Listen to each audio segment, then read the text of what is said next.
Ang video na ito ay tuturuan ko kayo kung paano natin palitan yung ating PIN dito sa ating Tala application. Kung nakalimutan mo yung PIN ay ito lang yung ating gagawin.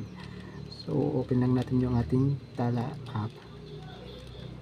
Yan. So example is nakalimutan ko yung PIN. So the PIN you entered is incorrect. So ito yung ating gagawin. Click lang natin yung forgot PIN kapag gusto nating palitan yung PIN ng panibago. So forgot PIN, click natin yung forgot PIN.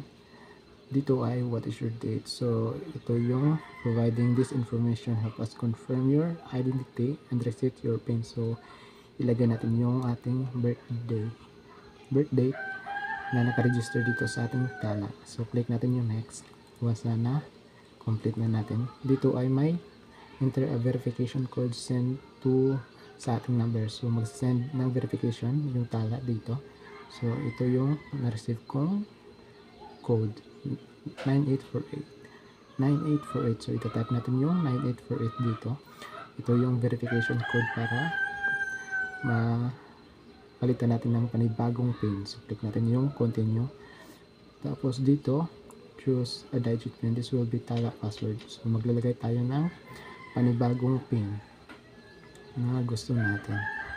Example is ito yung PIN na gusto ko. So confirm your PIN. So kung i-confirm lang natin yung ating PIN na nilagay. Kapag ganito na, ibig sabihin nun nakapasok na tayo ay napalitan natin ng PIN. So successful na yung pagpalit natin ng PIN dito sa ating Tala application. Okay, invite friends. So ganun lang kasimple kung paano magpalit ng PIN dito sa Tala app.